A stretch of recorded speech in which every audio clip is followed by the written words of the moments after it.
Hello guys! Good morning! Happy Sunday! Kamusta naman kayo? Ano bang ganap natin ngayong Sunday guys? Mag-church ba kayo? Ha?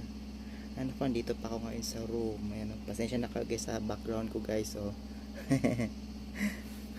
Dito pa kasi ako sa room, di pa ako tumatayo. Ayan, kamusta naman kayo guys? Ano ba yung ano natin ngayon? Well, wala naman ako ngayong tips and advice. Siguro, kung meron man, siguro meron akong kikwento. Ganon. Ayan. Kwento-kwento na lang muna tayo ng kahit ano ngayon guys. Ano ba yung ma-share ko sa inyo guys? Ngayong Sunday.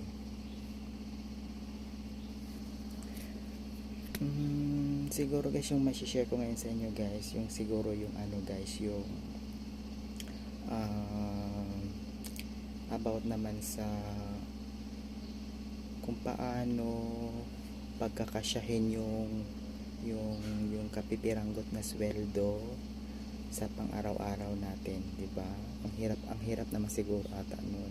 Pero syempre guys, kung ikaw ay single ka pa and then nagwo-work ka, siguro kaya pa, ano?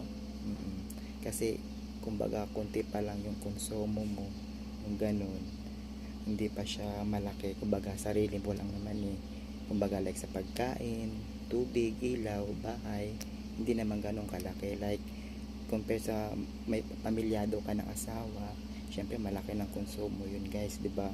So kailangan na talaga doon may extra work ka na talaga na dapat na pinagkakakitaan yung ganun, kasi hindi na po pwede yung isang ano lang, isang work lang natin na pinagkakakitaan natin, di ba, yung ganun.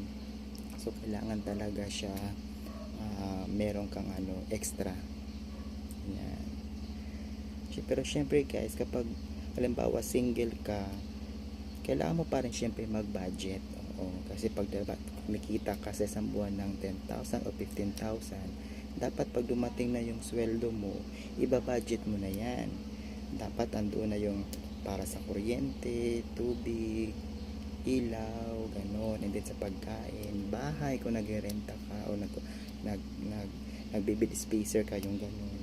Kasi ikaw pa lang naman mag-isa yan. So, dapat naka-budget na rin yan. And then, yung matira, pwede na sa mga ibang bagay-bagay, sa savings mo, yung gano'n. Importante din talaga yun. Yun guys.